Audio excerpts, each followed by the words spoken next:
ఏపీలో ఎన్డీఏ కూటమి సర్కార్ వైఎస్ఆర్సీపీకి షాక్ ఇవ్వడానికి రెడీ అయిందా? గత ప్రభుత్వ హయాంలో లిక్కర్ అమ్మకాల్లో భారీగా అవినీతి చోటు చేసుకుందనే ఆరోపణలపై ఎంక్వైరీకి రెడీ అయిందా? అవునానాలే పరిణామాలు వేగంగా జరిగిపోతున్నాయి. దీంతో ఇప్పటికే వరుసగా కేసులతో హాట్ గా మారిన ఏపీ పాలిటిక్స్ రాబోయే రోజుల్లో మరిన్ని సంచలనాలకు వేదిక అవుతాయనే టాక్ నడుస్తోంది.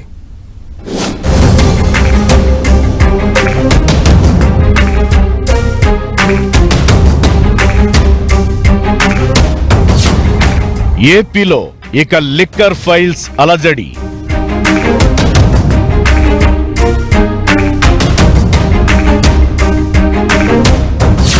కాక మీద ఉన్న ఎంపీ కృష్ణదేవరాయలు చెప్పినట్లుగానే సరైన ముగింపు వచ్చే వరకు పోరాడతారా? ఏపీలో గత ప్రభుత్వ హయాంలో మద్యం విక్రయాల్లో భారీగా అవినీతి చోటు చేసుకుందని కూటమి నేతలు ఆరోపిస్తూ వచ్చారు.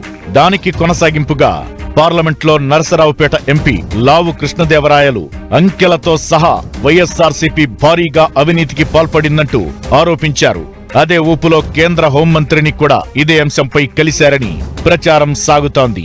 ఈ నేపథ్యంలోనే ఆయన బుధవారం ముఖ్యమంత్రి చంద్రబాబుని కూడా కలవడం ప్రాధాన్యత సంతరించుకుంది.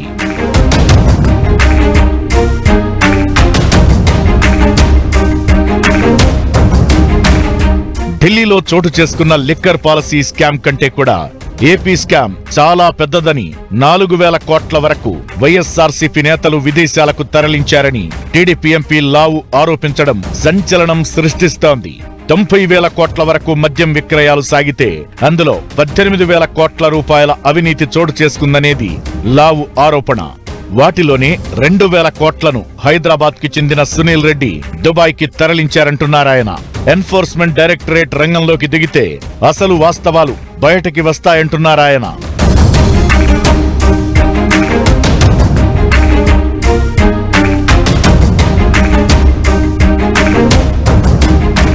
మరోవైపు వైఎస్ఆర్సీపీ మాత్రం ఇది తమపై కక్ష సాధింపు అని డైవర్షన్ పాలిటిక్స్ అంటూ తిప్పికొట్టే ప్రయత్నం చేస్తోంది. ఈ నేపథ్యంలో ఏపీలో లిక్కర్ ఫైల్స్ ఓపెన్ అవుతాయనే ప్రచారం ఓ రేంజ్ లో సాగుతోంది.